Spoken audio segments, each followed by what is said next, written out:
Hi guys, welcome back to In Case of Econ Struggles. Today we're talking about why those in Congress might have felt the need to stimulate the economy so hard following COVID. And the way I'm going to motivate that is by using the lessons learned from the 2008 housing crisis. So in the 2008 housing crisis, we have this nice economic river pre-2008. Everything's flowing smoothly. It's nice, wide, and open, and it's smooth sailing. Then after the housing crash, we have this barrier that's basically been put in place over the economy. And that barrier has a very small opening through which the economic activity can flow. And that is how we get to this small river that's not nearly as big and not flowing nearly as fast as we used to pre-2008. Now, what is that barrier made of? That barrier is made of some sort of hardened mud, where it's not impossible for the economic activity or the water to erode the barrier, but that barrier is going to be eroded very slowly. That barrier is made up of things like uncertainty, high unemployment, loss of investment, and people that are really pretty nervous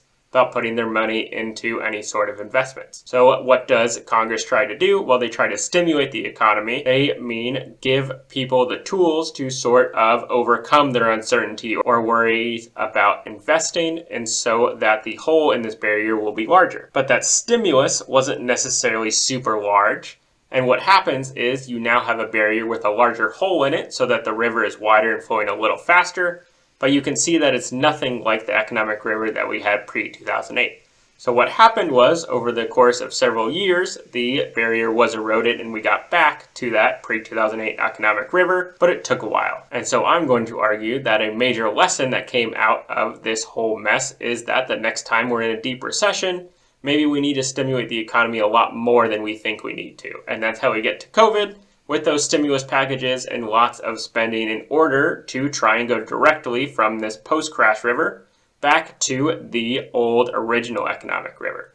So hopefully this makes sense. If it did, make sure to like and subscribe. If you've got questions, comment those below. We will see you next time for another case of Econ Struggles.